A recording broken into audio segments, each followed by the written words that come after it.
Welcome to the August reading, everyone. And away we go.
I'm going to pass around the open mic.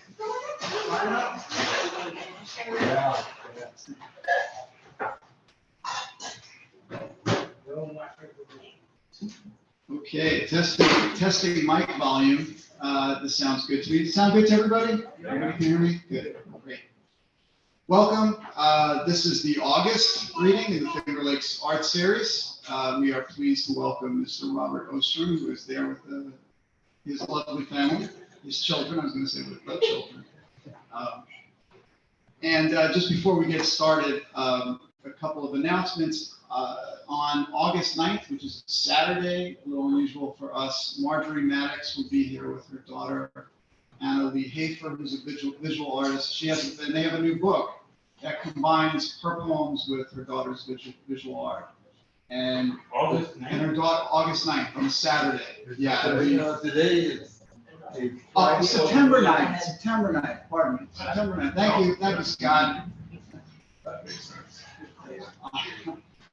I rely on the people who actually have memories left to help me. Yes. So September 9th, Marjorie Maddox, Anna Lee Hafer, and there will be terrific paintings all over the walls and on stands, and Marjorie will read her poems that talk to these paintings.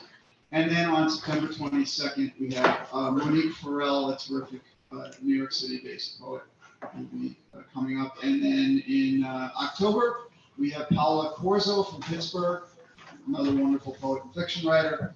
And then in November, we have Anders Carlson Wee, who will be coming in from California, famously survivalist, dumpster diver, freight train hopper, and poet. So he'll be here. And then a local poet from Rochester, Bart White, who was here last night. So it'll be a good year, and then we'll see where it goes from there. All right, but tonight we have Mr. Robert Ostrom, a native of Jamestown, New York. He can tell you more about that. He is also a colleague in New York City, where he lives. And Rob is the author of how many books? 4? 3 others, and then a 4th coming out. Okay, and you're going to read. He's going to read for the first time from his forthcoming book, which is coming from Saturnalia Press in 2024. Yeah. Oh, no. Okay, and I'm not going to say any more about his work until he gets up here. I will say he once worked as a circus clown in Germany. That's my random thing. He said I could make stuff up.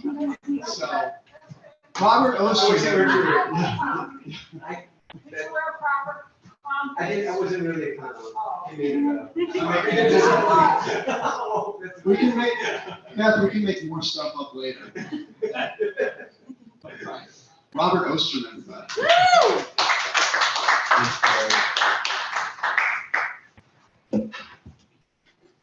Thank you, George. Thanks so much for bringing me out here. If it weren't for this reading, I probably wouldn't have gone to visit my family, which was a really nice trip. We went back to Jamestown. And yeah, I'm just like very happy to be here. I'm not just saying that, it's so beautiful here. There's no way my kids are going to make it through this whole reading. So yeah, I'm going to read, this will be the first time I'm reading only poems from my new book, which is called The Bear Wrestler. It's coming out, it's supposed to come out in 2024. Yeah, I'm going to read you, I'll read you the first poem, and then I'll read some poems that are in the book, and then I'm going to read you the last poem, which is more of a story. And this is a book, my dad, I had this idea to write down my dad's stories. My dad's a big storyteller, and I was going to just write it down, maybe just for my family to have. And one of his stories was about a time he wrestled a bear when he was in the Navy. He wrestled a bear at a fair in the early 70s. And I never believed this story. I always thought it was baloney. And then I started doing some research into bear wrestling, and it was true. I believe it's true. And so the book is kind of about my dad, but it's also about bear wrestling, and it's got a lot of bear stuff in it.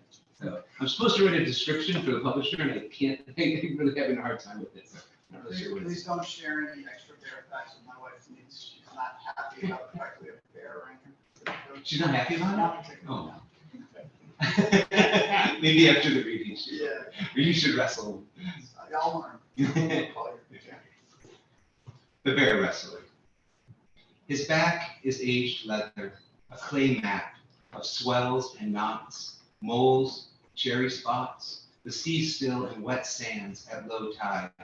A cluster of black hair is blue stem below a cloud, behind his heart, a key in a seasonal river borders his spine, the longest scar I had ever seen. Above it, storied like an empty eye socket, a smaller scar.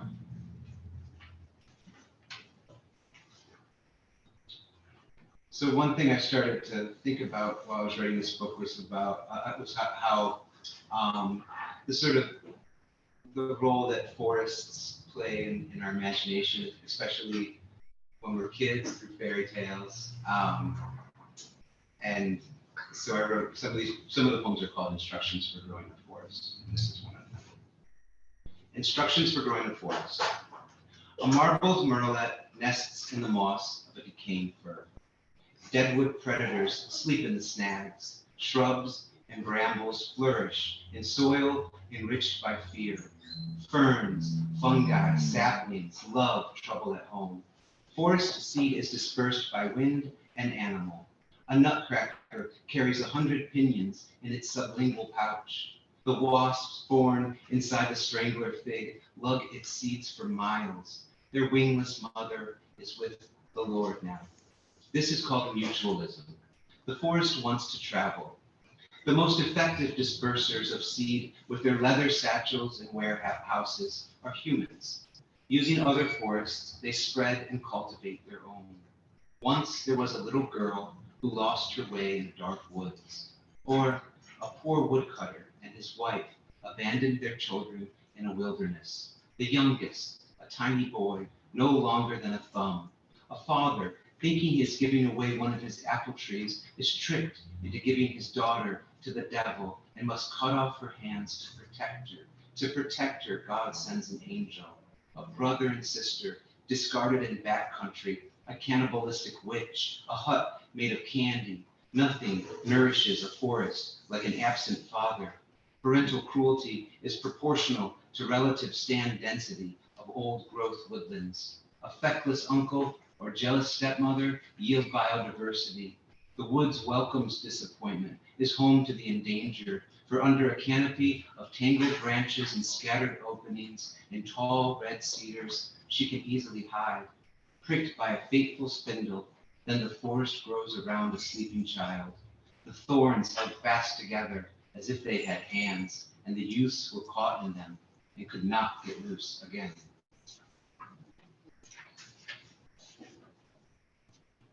Another sort of thread throughout the book are these poems called False Awakenings. False Awakening. There's always a wind in this house, suckling claws, newly sharpened blades. The carpet reserved for children and other animals. On the floral couch, adults laugh, unaware of the danger. It's going to grow fast, I want to say, but before I breathe to speak, the pet has doubled in size. When it rips me open, someone shouts, "Look, he's blooming," but they might have set fires. The next three poems were sort of inspired by this quote from the Bible, 2 Kings 2:23, if you want to follow along. I'm just going to read the part from the Bible. He went up there from Bethel, and while he was going up on the way, some small boys came out of the city and jeered at him, saying, "Go up, you bald head, go up, you bald head." And he turned around, and when he saw them, he cursed them in the name of the Lord. And 2 she-bears came out of the woods and tore 42 of the boys. Just such like this odd thing that happens in the Bible, and there's not much explanation around it. A lot has been written about, about the boys, or about, now I'm blanking on who it is, who they're talking about. I think it's Ishmael. But I wanted to write from the bear's perspective. In the shadow of branches. After hunting fireflies, I had been working my tongue into bark.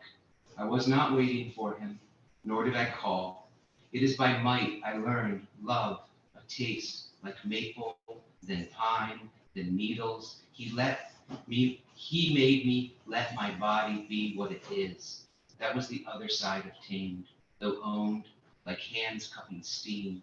Did I feel anger? I felt thirst. The 2 she-bears. She had a blunt tooth, divine purpose. The other was kept in, though they had always been together. Looking back, they know that what began as light for a way turned to wildfire, overlapping and laced as one voice, never interrupting, but completing. Did we kill them all? After that, the clover lost its flavor. Grass recovered from wind like hackles, a promise, a far-off storm taunting the spine. Cut from the body through violence, a spirit stays near. My only wish, occupy me again, this time without me.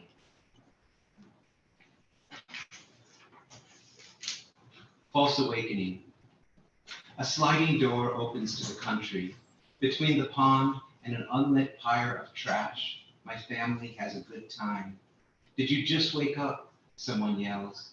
Covered in mud, past my muck boots, between the barley and the barn, one black bear, then another, walk in the direction of those I love, unaware of the danger, always unaware.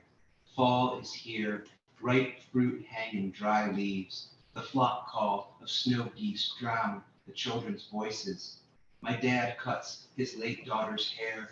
Wisps fly toward the woods. The world slides away from the sun, and when I run, my boots stay in the mud. The bears approach my cousins. I want to warn them the stars are jewelweed pods about to burst. Not even my own blood can hear me in this place. Has anybody been to Lilydale here? Oh, of course you've been to Lilydale. So this poem is about, Lilydale we would drive past it sometimes. But I was brought up in a very religious family, and I was not allowed to ever go to Lilydale. It's a spiritualist community. And so this poem mostly takes place there. Though I decided to read it because there's a little nugget in here that's in at Mount Seneca, which I think is nearby. Yeah. Lilydale Assembly. She chews her cuticles as she steers with the other hand past vineyards, ruined Victorians. She says she saw an egret on a tire pile. There's a space inside and all around her, and when you're in it, what you think are feathers is snow, what you think is snow are bones. Between Fredonia and an urge to raise a barrier to her own desolation, she slows to a stop along the side of Route 60. The red pacer we call the spaceship smells like cigarettes and maple syrup. Barn music ringing in my head. My mother gave me ears and sang into them a voice that makes me feel she's all the spirit I'll ever need. I wait for her, the way we wait for the 8-track to click. You see the lights of the town down that hill? She points across my chest and taps on the window. I see it at the base of the bank beneath us. Promise me you'll never go there. The asphalt, salt-stained white, makes tonight seem bright, despite the hour. Without looking at me, she says, that place is so crowded with spirits, you can stab the air with a needle. She gestures with one hand in the space in front of me, and it will stick. When I got stuck crawling in the caves near Mount Seneca, my body trapped between rocks, my head forced to face the dark, was I still close enough to the day I was born to know that where I came from had to be better than where I was headed? I don't remember how I got out, but there's a narrow hallway of sleep with walls covered in ridges of shells, the bones of sea life. I can't force myself through or back. There were other prohibitions, Ouija boards, meditation, lust, Dungeons and Dragons. I never told her about the talisman I kept in my room and prayed to when I was desperate or the day was the face of an animal breaking through the floor. 30 years later, I break my promise. I face the lake, and what surrounds me is what always surrounds me. Guilt so thick it talks like a woodpile. I pray to my talisman, to the spirits, to the frog and the shoreline in its eye, the mute swan hunting shiners in the shallows. But my blood pulls me back, this body always making me aware of itself. Wrong life, thin hide. I try to say escape, but as if pushed through the cave of my throat, leaves and dirt fill my mouth, trees mirrored in Casadega lakes, like fire on the water. My body repeats her body, singing fire on the mountain. Each word, each day, redesigns the landscape of memory. A little tree here, a little empathy on the shore. I suck the pulp through grape skins, and sometimes I spit the seeds into the mud. Sometimes I chew them.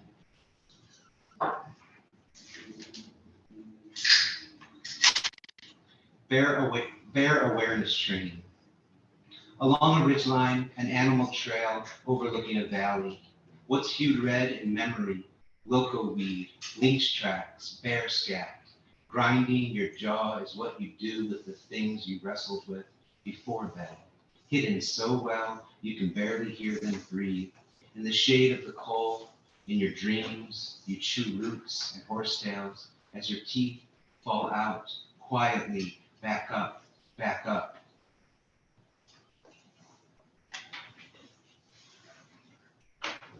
False awakening. Then I run my hand along the nape to the side of my neck, where I often feel pity. I touch something coarse, like guard hairs, like desert grass on a burial mound, scabland, effigy, young sod, where years ago a pond in which I swam with catfish and the mirror carp. What swam in me was unnamed, ruthless. I was always dangerous.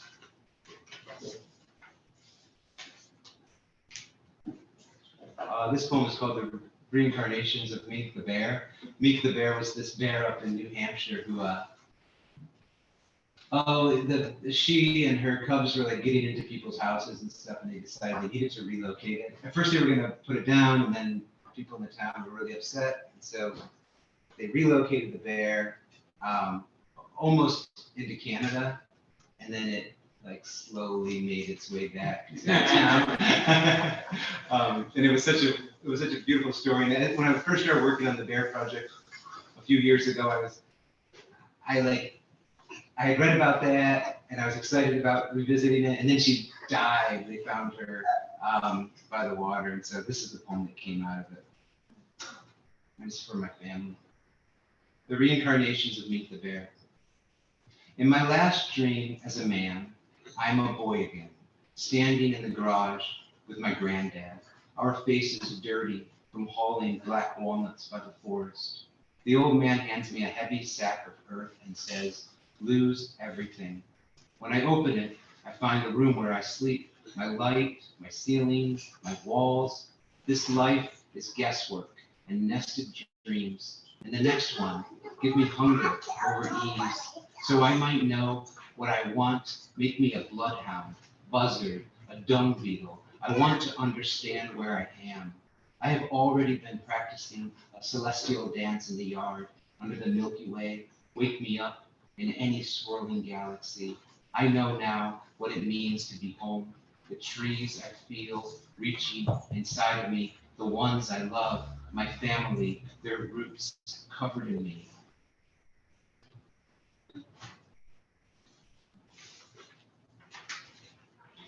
This poem is based on the story of the bear boy of Lithuania, who was a feral child that, in the 1600s, who these hunters found out in the woods and brought him back and baptized him and everything. The Kingdom. You gonna make it through this one? It's kind of long. Okay. The Kingdom. She was my skin, my sky and earth, lived in the hollow of a fallen tree, curled up on her belly, beside my ghost brother. We nursed for months, waited for life to stir outside, waited for the heathercock, the dormouse, gray wolves and raven cry. At last, spring came. She taught me how to climb a birch, slept on my back in her soft fur, she on her back in the ferns, drifting off to the noise of a moose grazing alder leaves. We got into trouble, my brother and me, tussled in the brush, climbed into the window of a deserted cabin, matched paw to handprints in the dirt, and watched mine fill with rain. Back to home, led by the scent of the sea, dinner was cowberries and a fistful of ants, laughing and licking them off my arm. Mother cradled me in her forelegs, licked my head. Though I was slow to find my feet, the day came when she chased me away. As much as I clamored, she was resolute, done with me. Over time, I ran to her less and less, and farther to the edge of the forest I strayed. When the hunters found me, my ghost brother was up in a tree looking for wild honey. They took me to a city, gave me a name, a room, brought me to a man who pointed at me. then pushed his cold, white finger to my brow, traced across, oiled my chest, poured water on my head, my ears, my mouth, the glamour of evil, he said. Created in your likeness, he said. And on the skin of all the people there, colored by light through stained glass windows, I saw a shadow pass. It made me bellow, bark. Those people shrieked. All the water in the kingdom of God couldn't wash the wild off me. Years later, I ran off just to taste the sap on a pine. When I turned around, she was standing there, time-worn, her fur tattered in places, one paw maimed. Her scent was home. I knew then I had never been, and always will be, alone. So this is the last thing I'm going to read, and it's kind of long. I've never read it out loud. I mean, read it to myself a bunch of times, but I never read it at a reading.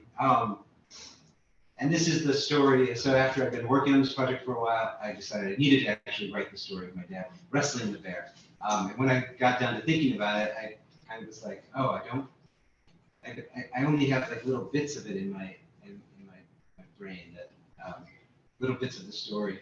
And so I was interested in kind of how that story existed inside of my head as, as an adult and as a child.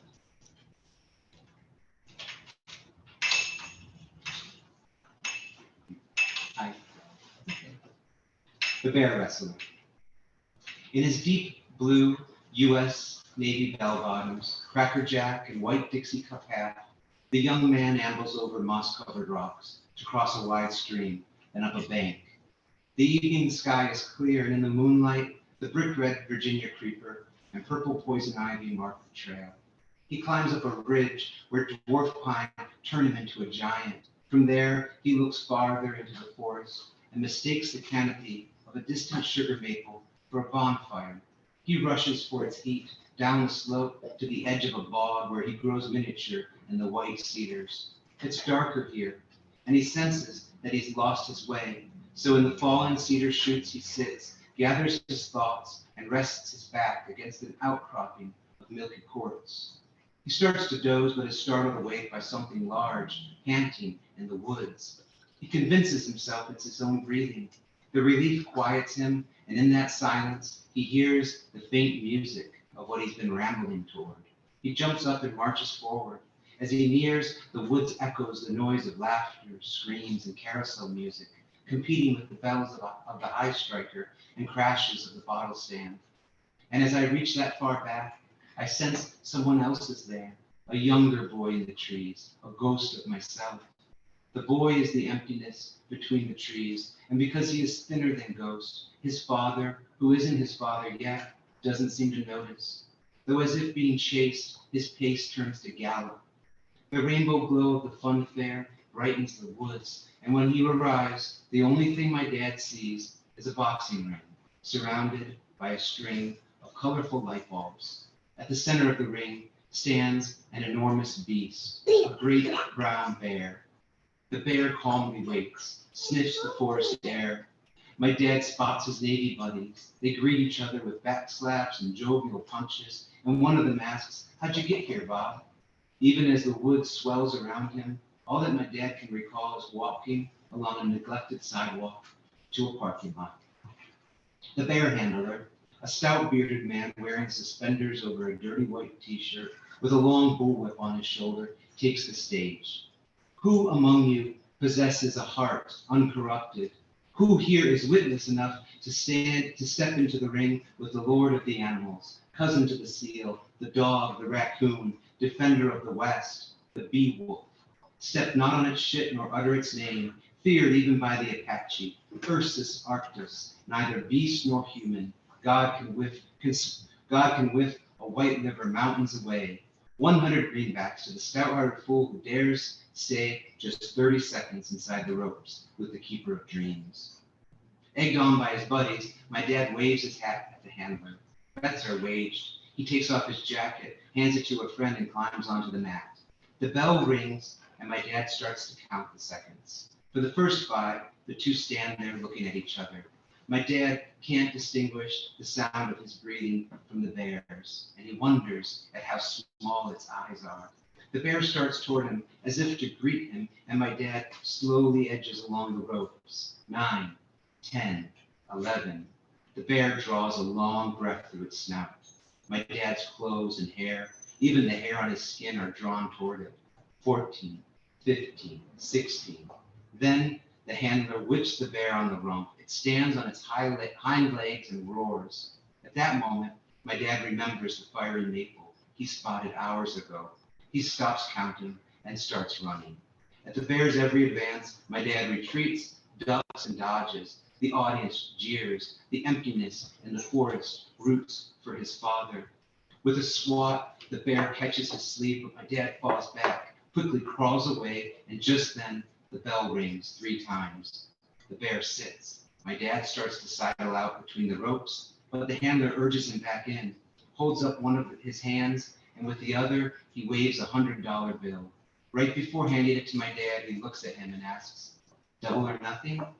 My dad pauses, then slowly unbuttons his shirt and throws it out of the ring.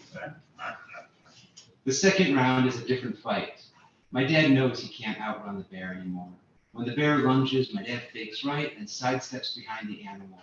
Instinctually, he wraps his long arms around its body. It's almost too easy, and with his cheek pressed up against the bear's back, the irony of the hug moves my dad to grin at the audience. Something changes in the bear. My dad can feel its body swell, its fur darken to black. The bear's back begins to sear, and though my dad wants to release it, he feels as if the bear is pulling him into the fire of its body. The horror of its heat draws from my dad sounds buried, a language forgotten but written in his blood. Upon hearing these grunts, as if to get a better look at his opponent, the bear shifts and rolls my dad off. He staggers across the ring. He looks around, and in his dizziness, it seems every person in the audience is the same person. They all look a bit like him. Until now, the fight was rageless, but across from him, the bear stands taller. Its intention is fixed. Again, it attacks my dad, who thinks to dodge it, but this time the bear has him before he can budge. It lifts him off his feet, and as if to force him to nurse, the bear buries my dad's face into the deep fur of its chest. The scent of the bear is unlike anything my dad has ever smelled. It's marvelous. My dad opens his mouth to taste summer wind in blueberry bushes. Farther into the bear, everything goes silent, except for the faint sound of the cracking of his own bones. The sound conjures a cat walking across a mirror. The black cat becomes the black hair of a woman admiring her son. From everywhere on her body, hair reaches, and my dad is gently wrapped in the long locks of her beard. It feels like love. He's floating downward in black waves when he sees streams of pink swimming past him. The wind that cools him is the breath of salmon.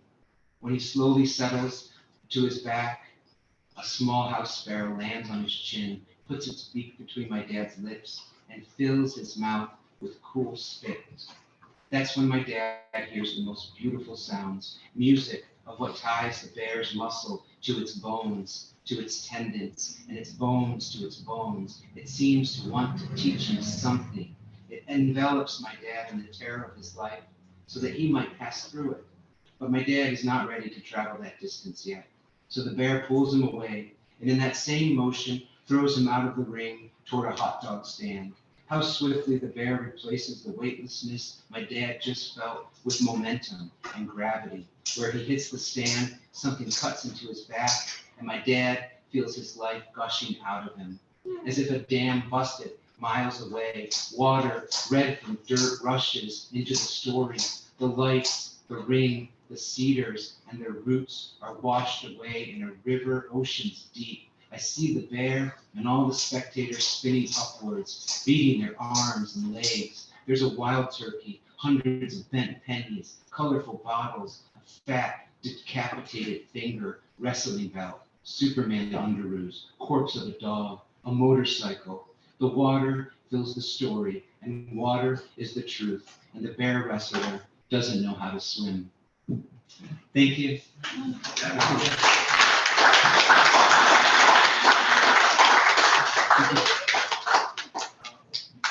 So, I should add, and you can determine whether or not I'm making this up, that apart from being a private poet, Rob has also taught in New York City and in Chautauqua. Uh-huh. Both. And so, you know, now I know you spent time here, so and I know the reason you're writing about bears, and I know that you've seen bears. Yeah? Yeah, yeah. How do you feel about bears now? Oh, that's a good question. Not just like emotionally, but sort of intellectually too. What do you think? Well, you know, when you work on a project about bears and people catch wind of it, you start to get a lot of bear stuff, you know, and that's pretty cool, but I have a lot of bear stuff now. Yeah, but like, I know a lot more about bears. I've always been afraid of bears, but I've also always really loved bears. I dream about them, and yeah. It doesn't feel like it only feels like I know more about them. I don't feel like it's changed that much. Is there something you wish you didn't know about bears that you know now? Something I wish I didn't know? No, yeah. Oh, wow. There's nothing I can think of that I wish I didn't know about bears. Okay, that's good. That's very good. So, the bear is part of the landscape here. Yeah. And the landscape obviously figures pretty large in your work. Yeah. What does the landscape, maybe specifically Western New York landscape, what does it mean to you? How drawn to it are you still? Oh gosh, I feel like all of my poems come out of this landscape. I feel like when I'm like, it's like, yeah, the sort of like soil of my imagination, just growing up here, but also having like trauma and stuff from here. And then I think it's important that I moved away from here so that it existed in my imagination only for a really long time. But yeah, I mean, and because of the pandemic, we hadn't been back to Jamestown for a really long time. It's been like almost 4 years, I think. And it was just so strange. It was like, it felt like I was walking in a dream or something, you know.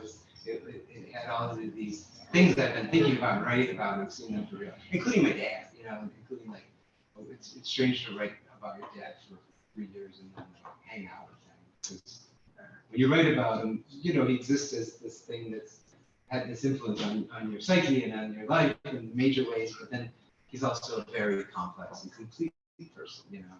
I'm a little nervous about him reading the book. Has he read any of these yet? He's read some of them, but not the ones that are kind of not maybe very flat. No comment. Yeah, do you have any desire to come back here in some way, like have a foot in Western New York? Yeah, we were just like, this is the first time where I've been like, I wouldn't mind having a timeshare here or something, you know, some sort of. Not a timeshare. Not a timeshare. Not a timeshare. Why not? Do something else. Timeshares are like notoriously horrible. Oh, good. Well, on Chicago Lake, there's like just, I don't know, it's like a lot of timeshares. Oh, okay. And I only say that because I was like, I want to get a cabin, you know, my sister was like, you should get a timeshare. But yeah, I do. I would love to be able to write here. I would love to come back and write here. Yeah. We can use the neighbors. But A few other things. I mean, there's so much to sort of latch onto. Maybe before I latch on to more, does anybody else want to sort of jump in here? I have two things. Yeah. We're from New Hampshire. oh, cool. We're well familiar with the story of Nick the Bear. Oh, that's great. And sadly, a large portion of the numbers of humanized bear that the Fish and Game attempt to move wind up in the same tragic end as Nick the Bear in a relatively short period of time.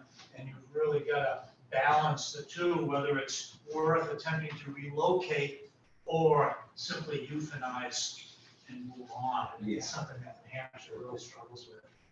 But, yeah, Mink the Bear was quite the local story. Yeah, Anyway, I just wanted to that's share so that. cool. But there was a line in one of your poems that really struck me. I'd like to know if there's more behind it. My dad cuts his late daughter's hair. That's a powerful line, depending on the context. So one of your, there's more context behind that. Oh, there's a lot more context behind that. Yeah, that poem, the False Awakenings, came out of this. I was like, oh, I should just try to write all of the bear poems the bear dreams that I can remember. And so all of those come from like actual dreams that I had, and a lot of them were reoccurring dreams.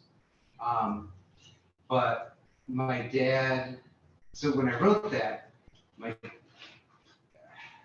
it was like a couple years ago when I wrote that poem, but I was thinking about this time that my dad cut. I have 3 sisters, right? I technically have 4 sisters, and 2 of them are dead. One of them was the twin of my oldest sister. And there was at some point my dad cut off the girls' hair. He gave them all haircuts before picture day, and he just butchered their hair. They all had like really terrible bangs and stuff. And so that's where that line comes from. Yeah. But actually, since then I lost my youngest sister, and so it's taken on more resonance for me. I feel like it's also her. Yeah. But it feels right to have this tender thing happening. Yeah, it's a powerful line. Thank you. I'm glad it's interesting that that's the line that struck you. I have a question. By any chance, are you familiar with, or have you ever read the poem "The Bear" by Galway Canal? Yeah.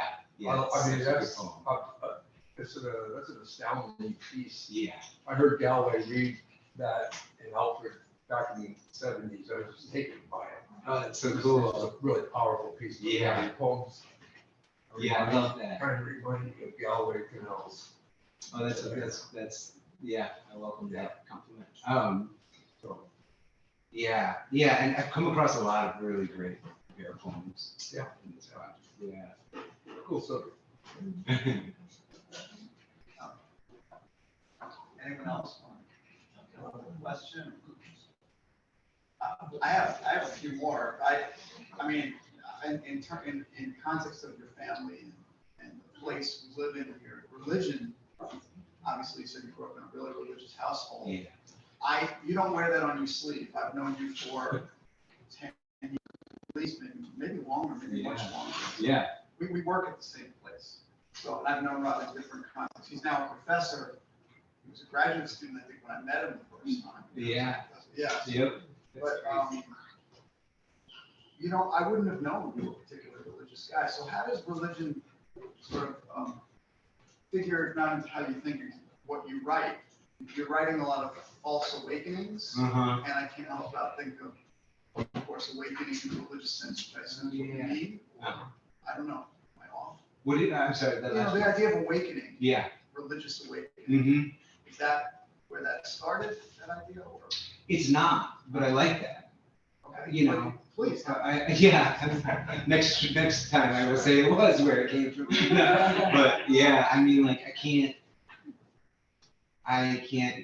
get away from it. Like when I'm writing, it's really hard. I think that I became a poet because like I was reading the Bible every day. You know, we read the Bible every single day, and it seemed to me that if you're gonna write, writing in verse seems like the closest thing to God that you could do. So, and then, of course, like now I have like a lot of stuff like guilt and all kinds of.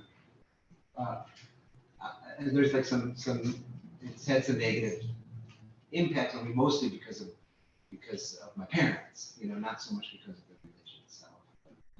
It's interesting. I mean, in November, Anders Carlson will be here. And, among other things, his parents are both pastors, and he's a Buddhist. Yeah. So, right, I wonder, I mean, it's almost irrelevant to your work, but like, what is your relationship to religion now? Are you still a churchgoer? Or I don't go to church, but I kind of just believe in everything now, like just to be safe. But no, I mean, really, I do feel like I still, there's some things that are just so ingrained in me that it's hard for me. I still like pray. I pray without even realizing I'm praying sometimes, But yeah, I don't subscribe to any religion at this point. So, Besides poetry. wow, and many religions fold into poetry. The lesson I want to talk about is just the way you create these little worlds. I was reading another one of your books called Sandower, which is a really terrific book, and maybe even more focused on one world, one house even. Yeah. And you have this gift for getting inside of the psychology of other people and imagining metaphors through their consciousness. Wow, Which thank is you. pretty impressive. Okay. And it says to me that you should be like a novelist. Why aren't you a novelist, Bob? But is it something you strive for, to sort of climb inside other people's consciousness or consciousness of yourself at a younger age, or is it something that you really work hard at? And it's so interesting that you say that, because I was just thinking when we were home, my partner and I were talking about my family and like, I was just thinking she is like way more empathetic and more insightful, and she thinks about how like our nieces and nephews have changed and stuff, and there are all these things that I just like didn't really pay attention to, and I think maybe in poetry that's when I do it. Like I actually am less like self-centered and but yeah, I didn't realize that I had a knack for that until you said it. So I mean, Yeah, no, I mean, it's a cool thing to hear. I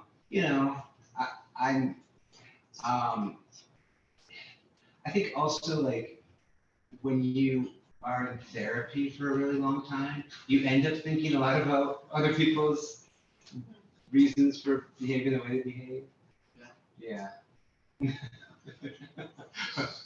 So very exposed now. I guess that's what comes with the territory.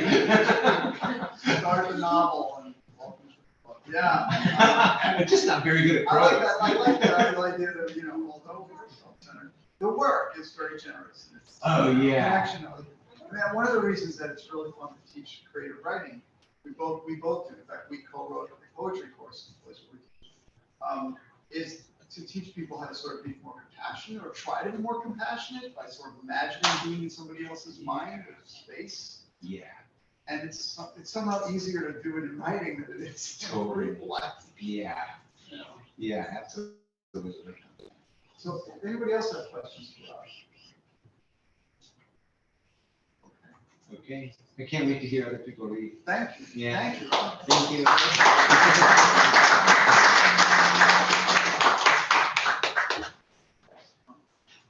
On that note, so I have a list. If anybody wanted to get up here and read or do anything, it's not fine. Add your name. Excellent.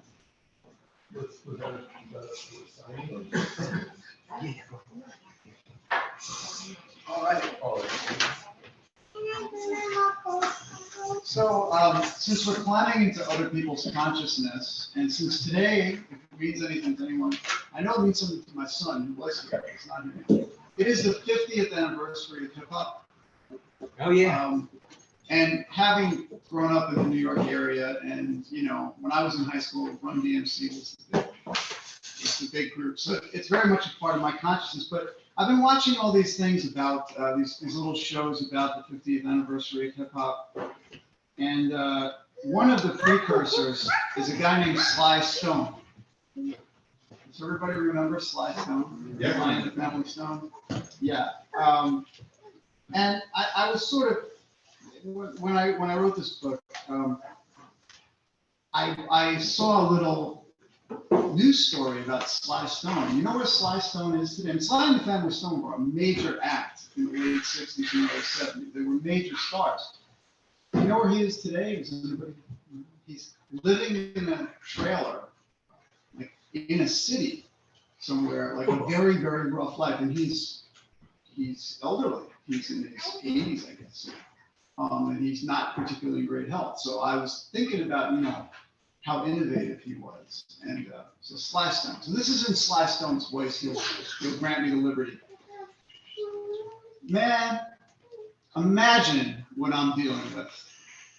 First, Stallone takes my name, then Prince shows up.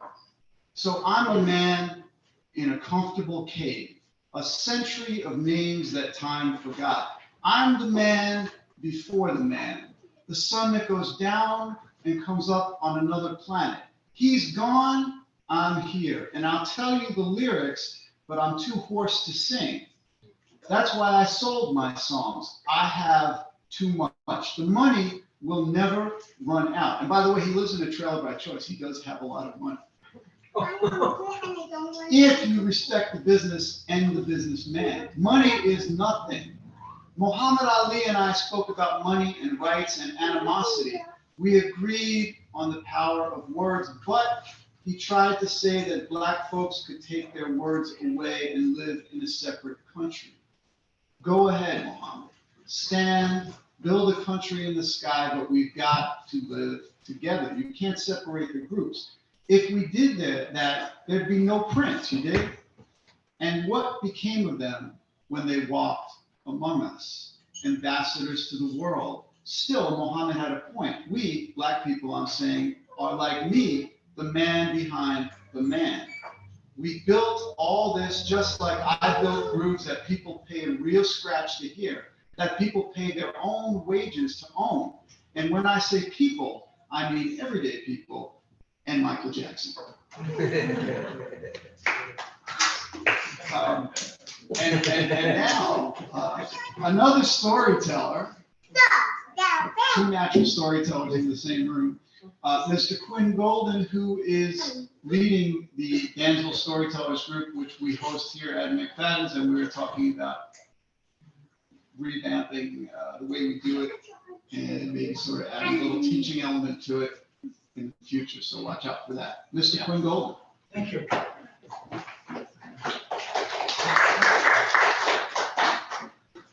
So as a storyteller, it's actually quite easy for me to climb into somebody else's consciousness because frankly, a lot of times that's where I go.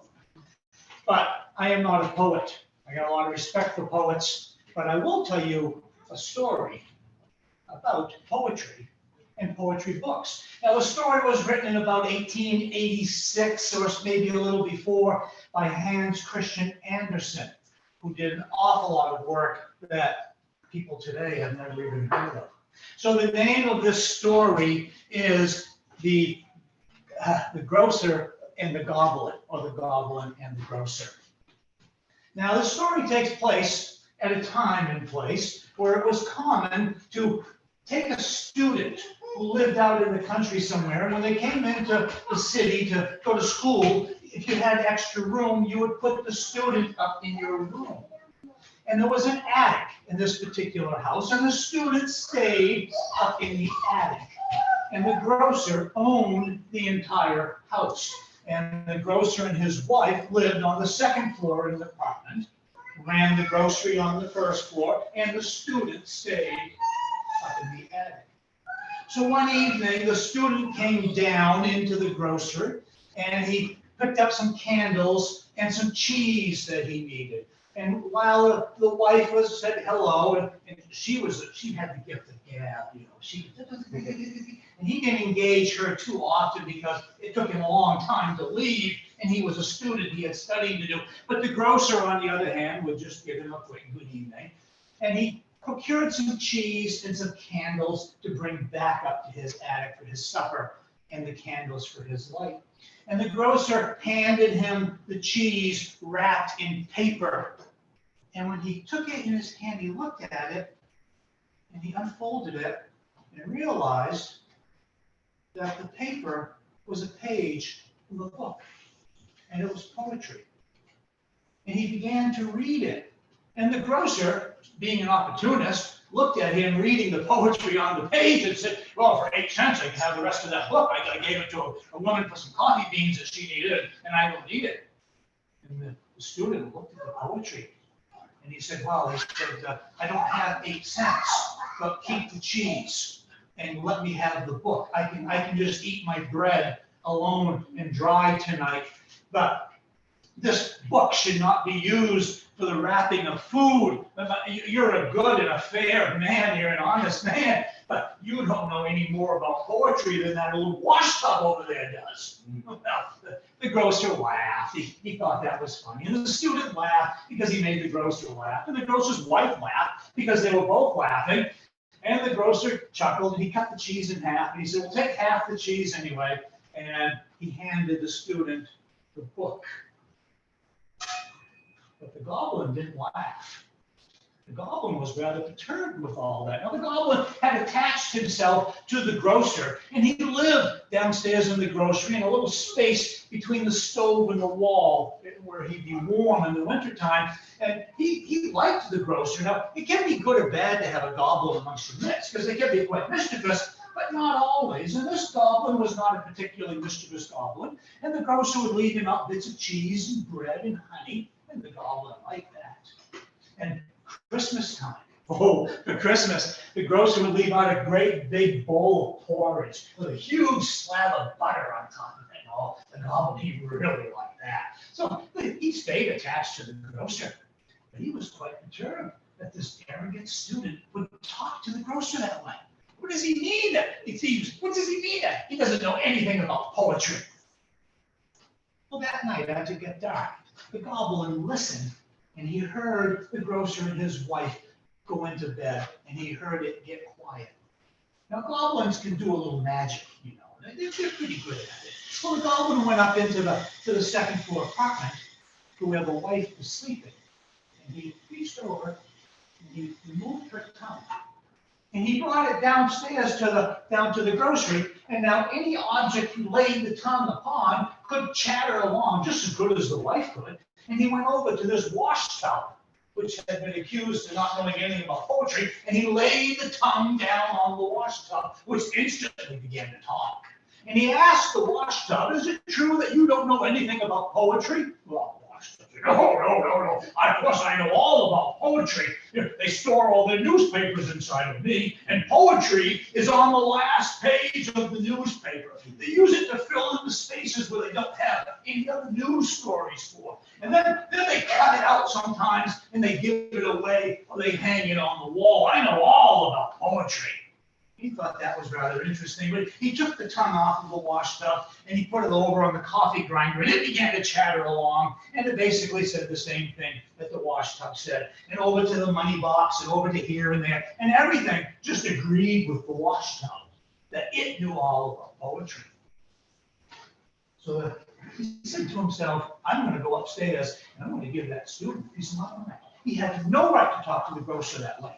So the goblin sneaks around the back of the house, he goes up the back stairs, and he gets to the attic where the student is, and he peeks into the keyhole, and he looks, and there's a candle lit on the table, and the student is reading that poetry book.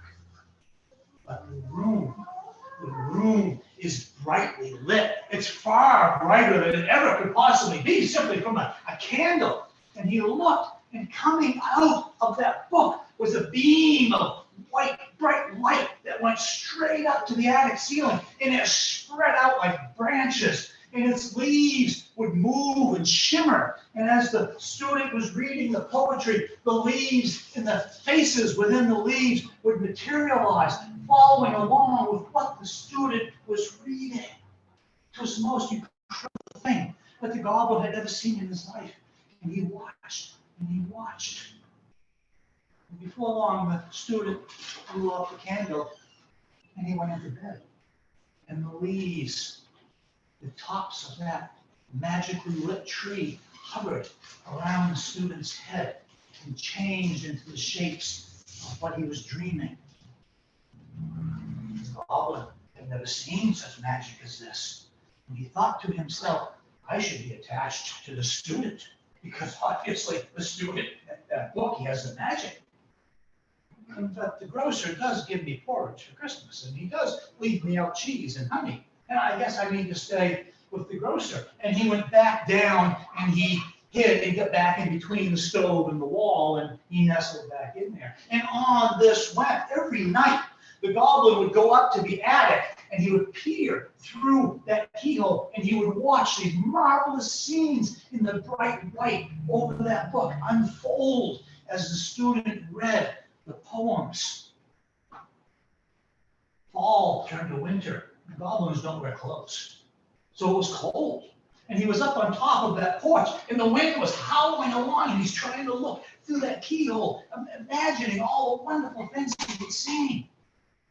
And that night, as he got behind the stove to warm up and go to sleep, he heard a banging on the closed shutters, and somebody outside in the street was hollering, "There was a fire! There's a fire! Everybody get out!" Well, he didn't know if the fire was in this house or in the next house or where it was. In those days, if one house caught fire, they were probably all going to go. So everybody ran to get their most prized possessions. The goblin heard the grocer's feet hit the floor of the apartment up overhead, and he headed straight for his ledger books, and he got his books and his bills and his receipts, and he headed out the door. The grocer's wife went and got her mother's rings and jewelry and threw them into a little satchel, and she carried them quickly and go out, and the goblin thought, the most valuable thing, I have to get the poetry book. And he went out and he climbed back up to the attic and he just burst into the attic space up overhead, and he saw the student standing in front of the window. The bright light of the fire across the street silhouetting him. The fire was across the street. But the goblin grabbed that poetry book anyway, and he shoved it inside of his hat. And quick as he could, he went back out the door, and he climbed up onto the roof and sat onto his arm wrapped around the chimney, just clinging onto that book, the most valuable thing in the entire house to him, and watched the fire on the other side of the road. Well, eventually they got the fire out, and he hung on to that rooftop and stayed there, and the sun began to come up. And he thought to himself, I guess that this book is the most important thing. I need to attach myself to the owner of this book. This is where I need to be. And then his stomach started grumbling. And he realized that he hadn't eaten, and that the grocer had probably left out some cheese and honey downstairs. And that's the story of the goblin and the grocer. And that's Mr. Anderson. Thank you.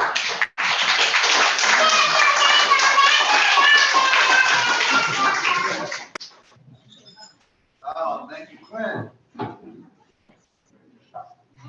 I'm with the grocer. Sarah Watkins. Sarah, is this your first time here? Yeah. Welcome. Hey. So that being said, are there is there a preference for how long, how many poems? Generally 5 minutes.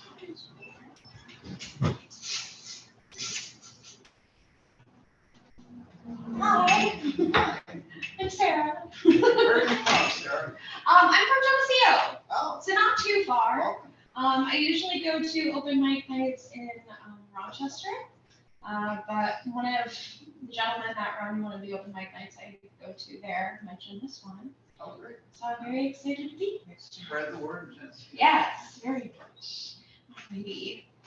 Okay, so I'll start with a poem called Bruising. It's a bit of like a love letter to bruises. There's a type of elegance that paints your skin, road mapping the clumsy stirrings of your body through the hours of the day. A teardrop souvenir singing in plum, where your hip kissed the counter on your way out the door. A faded brushstroke, a muddy green gray, where your knees caressed the pavement, trusting that your feet had found a barrier untraversable. A dusky brown smudge cocooning the ridge of your shin, refusing to confide even in you about its birthplace. Even as an anthology of mementos, your body moves against mine, every cell knowing the exact path across the canvas.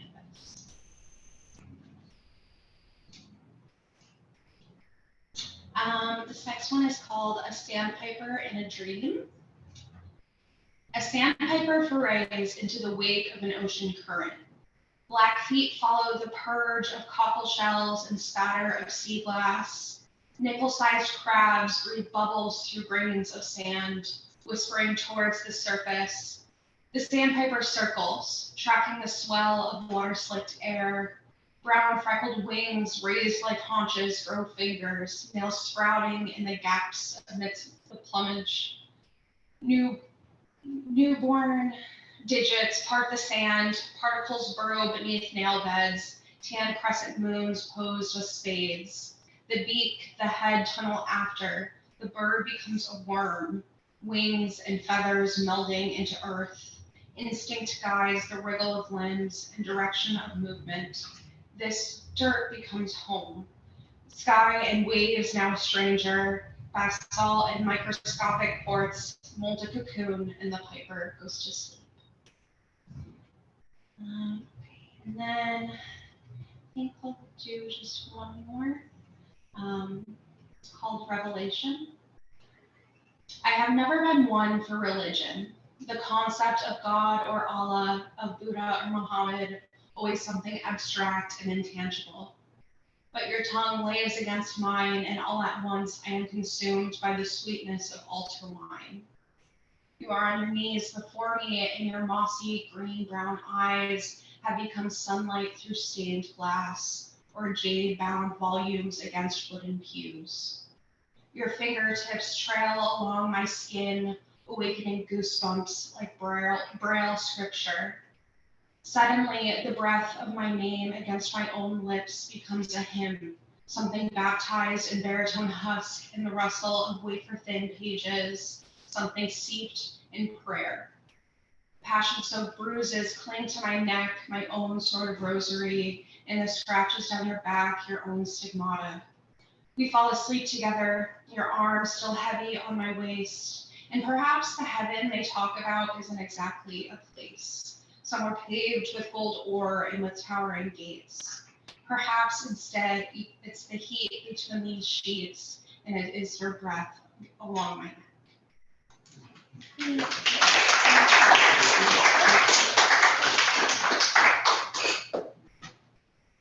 All right. Thank you, Sarah. We go from somebody's first time this is to someone who has been performing in Dansville for, well, as long as we've been doing readings, I think, right? It's been a while. So Beth is multi-talented. Beth, and I don't know what she's going to do, and I look forward to seeing it. Beth Elias. I don't know what she's going to do either, but she's here. And who is Beth? Who is Beth? According to what I wrote a couple of days ago, she is teacher, healer, entertainer, all for free, not on retainer, doing that what she is meant to do. Sometimes she sings, sometimes she plays, sometimes she knits. Those are her ways. She's happy when she shares this stuff with you. So I'm here tonight and I'm happy. No applause. Because I can go for hours and hours and each applause takes up, time. Complementary colors are, and they intensify each other. Do we know what complementary colors are? You're an artist, you know the color wheel. They're opposite each other on the color wheel. So red and green are opposite each other. When you put them next to each other, they make each other seem brighter. So I was wondering if that is why anger fueled by jealousy can be especially volatile. So I wrote this last night after I had a little breakdown and front of 3 friends. And I apologize to them profusely. But anyway, when the green-eyed monster rears its ugly head, is the curse made that much worse because you're seeing red? When the combo overwhelms you and you don't know what to do, perhaps life would be better if you would just feel blue? Or might a dash of sunshine in a shade of golden yellow make that hot red less intense and you a happy fellow? Life would be quite marvelous. It might be oh so cheery if we could just apply the rules of basic color theory. But life is not a painting. We're not always in control of how the colors are applied to the canvas of our soul. So, thank you for not clapping. Let me see. We're gonna try the stool. The thing about a mountain dulcimer is your lap has to be level. Oh, look, it is. Wow, what a concept. So this is my first time playing this piece in public. I wrote it just last week. Now, let's see if I can remember it all. But it's a blues. It's a blues. So it fits in with mine. All my little performances have to have continuity. I mean, I never just boom, boom, boom. It's like, so this is the blues that I wrote.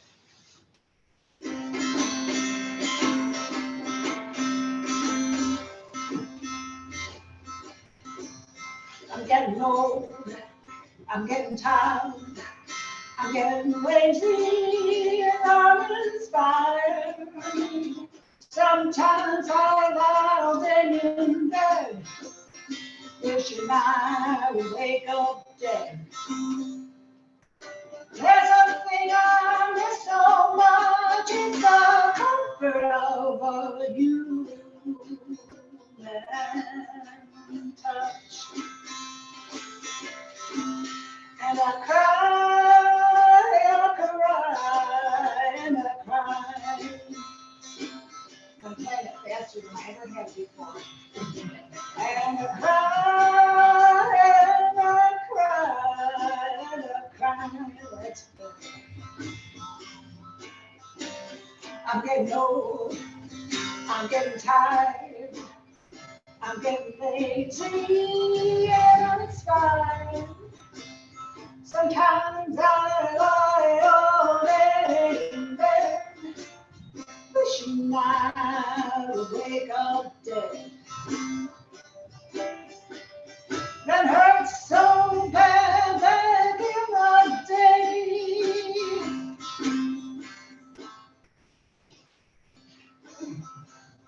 That hurts so bad back in the day. Damn, it didn't work.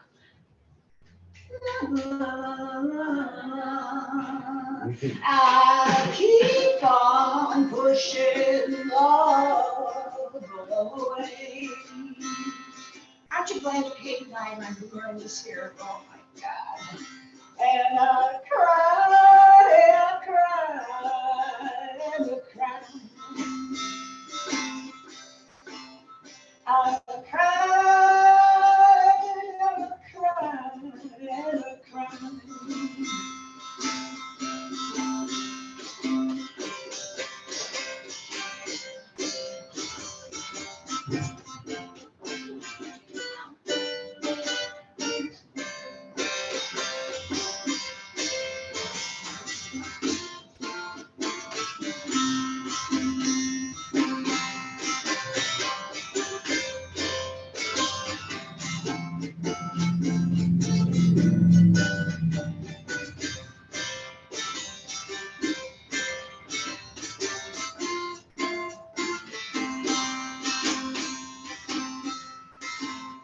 I'm old, I'm so tired, I'm lazy, uninspired.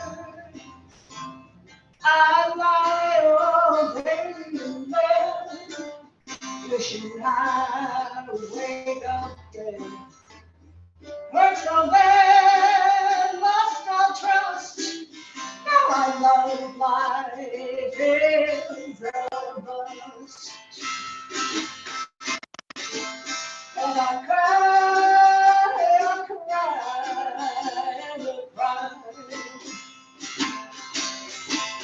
I cry, and I cry, and I cry. I will cry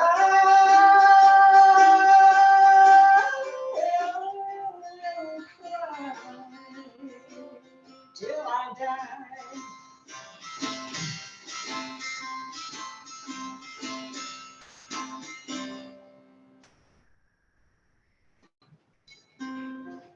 Now if you see a lady sitting on a shelf, crying tears of solitude, talking to herself, just give the gal a hug, or simply ask if she's okay. You can make a difference. That's all I have to say.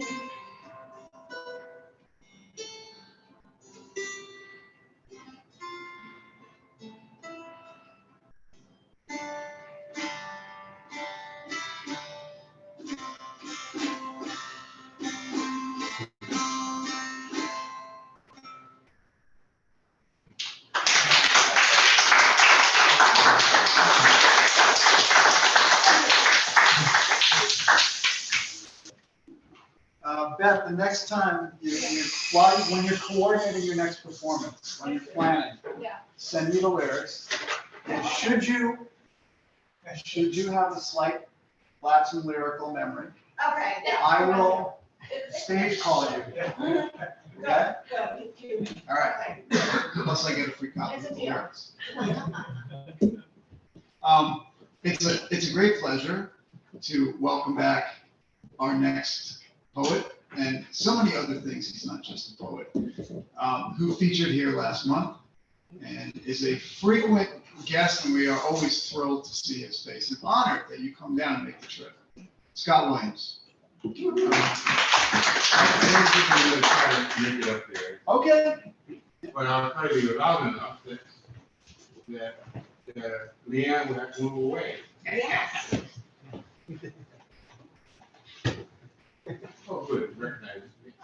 I've been experimenting with jazz chords, and I'm going to read a poem which has two people in it that nobody here probably knows. It's Scott, who's generally called the greatest jazz pianist of all time. And yeah, I haven't even heard of her because she refused to go anywhere that wouldn't let black people attend. You know? Then the other person in that poem is Teddy Wilson, who was, I believe, the fastest jazz pianist that ever existed. So, the poem is called Jazz War. My dad played like Hazel Scott, a civil subjugation we knew, on two simultaneous pianos, white keys battling black. A world war of races marching for us, with a Teddy Wilson fusillade sound through the woods.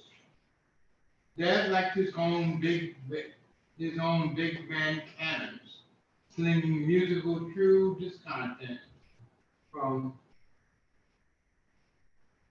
false peace.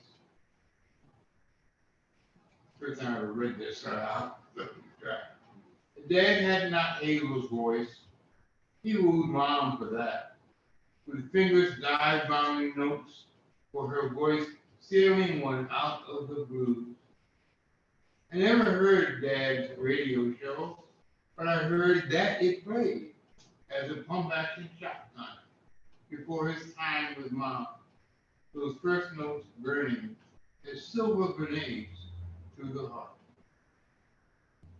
My second poem is Sunday I have a reading in Macedon, and I thought I'd read there from my hopefully newest chapbook, which was just submitted yesterday. So, this has two musicians, Cannonball Adderley, who's more recent and is well known, maybe the greatest alto sax, who knows, and John Coltrane, who was surely the greatest tenor saxophone, if not more. Little Cannonball. For Adelaide, they named me Little Cannonball. When I was a junior, I drooled Little Coltrane in Gambler's Woods. I blew my alto sax through my alto soot through a tenor's love supreme into a baritone. I blew till my lips fought the reed with baby Moses in the river. My next sax strap, hickeys, showed blue on my light brown skin. My thenar screamed high F sharp from a sunken D flat. My curved tongue staccatos sound wave after mellow melodies. I blew till my blues march, grassy oak high step, across the football cue field to smack black weeping willow clarinets upside the head. My saxophone lungs grew shrooms for counting to subsume music. A year after a tiny Russian satellite, or a tiny voice in my head, said, "Blow no more, boys. Algebraic tunes are cash cows." And about poetry, the drummer said decades later, "Your sound isn't a baritone, it's a smooth tenor. Your breath breaks between words, more melodic than spinning clean spirals of notes." Which is how my mathematically infinite solos resemble burnished terracotta mugs to musical ears. Thank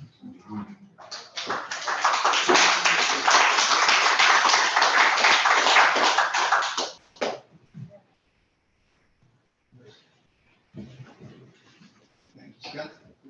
We could have had some jazz playing in the background had you let us know. We can arrange that. Then I had to have you play something with the right measure D. Okay. Well, and that's too much. The lesson here tonight is if you're coming to perform in the open mic, call ahead. Let us know what you need. The next participant here in the open mic is Walt Franklin. Walt, is this your first time? It's my first time here. Thank you, Happy Walt. to be here. I'm glad that. Thank you for coming out. You have a series ongoing. Great. So I have one poem to share with you, and maybe I should state that I am from a little place called Greenwood, which is south of Cornell, and in the valley in which I live. I think we have more black bears living there than human beings. Wow. I don't think I'm exaggerating, because there's probably 7 or 8 of them. My neighbor's farm there, and yeah, we have them all over. Have you had a black bear in your house?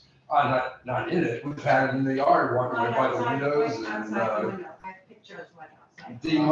recently demolished my bird feeder. And garbage came out. I'm really good with that, though. I'm glad that they're there. The wild creatures, I'm fascinated by them. And I'm just pleased to be part of their company. Your bear story he might appreciate. The only bear story I'm going to tell you right now Yes.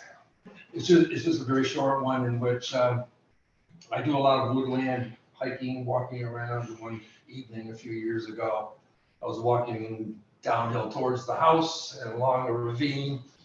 And it was just before dark, and the wind was blowing towards me. So it was an opportunistic moment for encountering this bear that I saw kind of shuffling towards me. So I stopped and I just watched it. And I'm thinking, well, he's not going to go into that ravine. It's too darn steep and deep. So he's going to either turn to me or go back up the hill.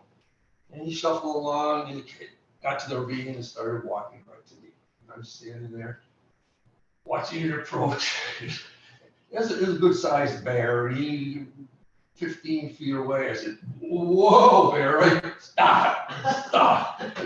You're too close. So, at that point, he just said, yeah, and just bolted up that. So, bears are fascinating. Out west is grizzly bears, and you've got the black bear.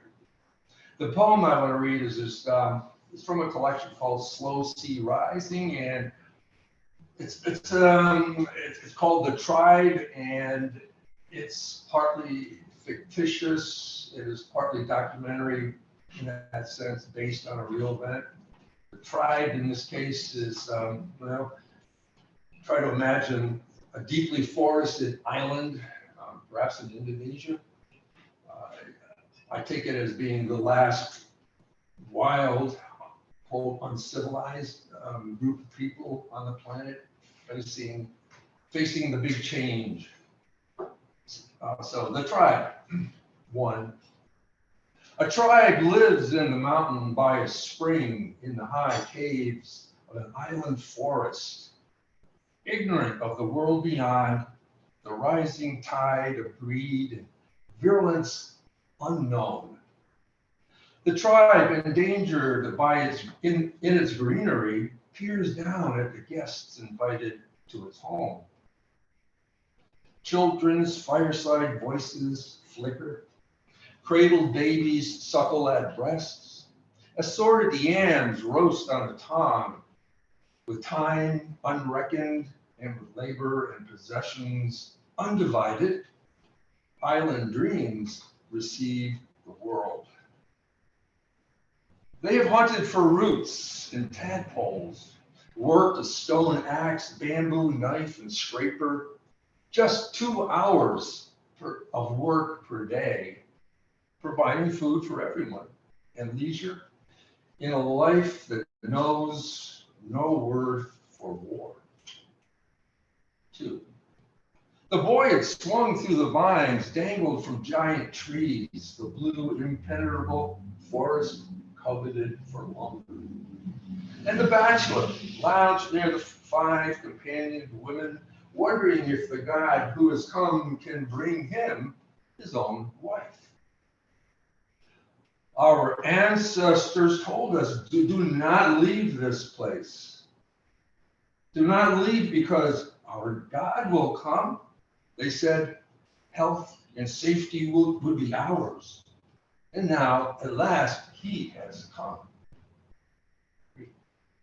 The tribe's 2 contacts from beyond have led party through the climax forest, through the steep mountains of its home, in hopes of saving every member from the viral dead, the carriers of evil. The boy has led the party on a route off the ground, but on the earth, riding the vines through sheer descents, hopping over the rocks while beckoning all, sinking his toes into vertical climbs. The bachelor, too, has led them on. Oh, men from the sky, men who sweat and pant, who crawl over the heated soil, who promise woman, wife, and company. 4. 24 souls peer down from the caves, 24 dark-eyed faces framed in long black hair. The boy swings upside down in prideful showmanship for the group of emissaries from the sky, a group inoculated for the virus. The final tribe is here, where the virulent advocates of the nuclear age had promised they could bomb their enemies back to, where the gaping caves present a showering stream, an island path among the vines and great blue giants. Someone whispers, give him a chance to see us. So unreal. Or maybe we're the ones not real. Thank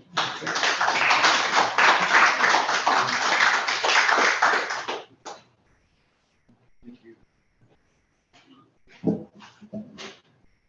All right. As Ed McMahon used to say, I hold in my hand the last envelope. I'm really dating myself with this. We're going to end with yet another storyteller, which I think is appropriate, Mr. Bill Waterhouse.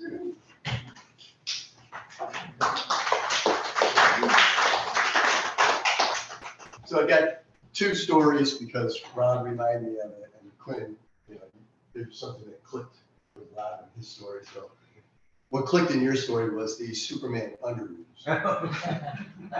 They're both Boy Scout related. So the first one was when I was a Boy Scout, I was about 13 years old. And each troop had to get up and do a skit. So we would do the If I Were Not a Boy Scout skit. So it all started out with a song, and it'd be like 10 of us in a row, and it starts out, if I were not a Boy Scout or something I'd rather be, if I were not a Boy Scout, and then do something else. So I was racking my brain, like, what am I gonna do? What am I gonna do? And underoos popped in. Now, I don't know if you remember the jingle. Does anybody remember the underoos jingle? Wow. No? Okay, well, I'll remind you, because that's what I. Want me to Google it? So I was the second one in line, and I'll tell you what the third one was in line, because maybe I would get them laughing, but then the third guy would really get them laughing. So if I were not a Boy Scout, there's something I'd rather be. If I were not a Boy Scout, a pair of underoos is what I'd be. And this is what I'd say. Underoos are fun to wear. Yeah, something super new in underwear. Underoos are fun to wear. And just keep going. I think I need to do that again, so I can. So then the third guy next to me, there was a cartoon. Some I remember, some I don't. But it was a guy that would walk around and pick up trash.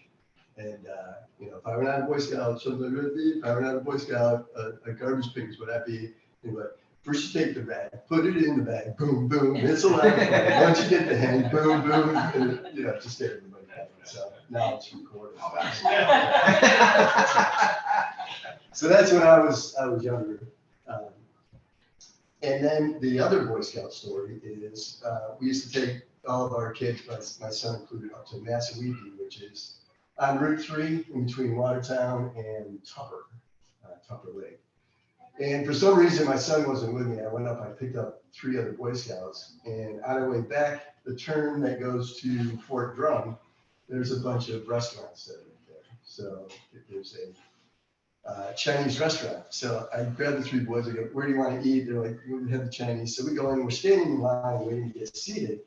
And the one scout, Steven, says to me, he goes, Mr. Waterhouse, every time I come to a Chinese restaurant, I get yelled at. I go, what? I've been in lots of Chinese restaurants. I've never been yelled at in a Chinese restaurant. He goes, yeah, because every time I go, I get yelled at. So staying in line, but I get seated, we go up, it's a buffet. We all get our plates, sit down and eat, okay. Everybody's going up for seconds because they're studying that, just coming from Boy Scout camp. Well, I get up, I go up to the thing, I'm going through each one of the things, and all of a sudden, what wasn't there before was crab legs. Mm-hmm. I'm like, oh man. If anybody knows me, it's like one of my top 3 meals. Crawdads, crab legs, and corned beef and cabbage. So those are my top 3. So I get the tongs, and I don't go crazy, I'm respectable. So I get the crab legs. I go back to the table, and we're all talking, and all of a sudden, one of the workers comes like rushing to the table. She's like, did you pay for those? I'm like, I paid for a dinner. She goes, you can't have those. That's for dinner only, not for lunch. Wow. That's how it happens, huh? So I said, okay, do you want them back? She goes, no, but you don't get them the next time you go up. I'm like, okay. So she walks away, and literally, I look across the table at Steven, and Steven looks at me and goes, see what I mean? So that's the Chinese Boy Scout story.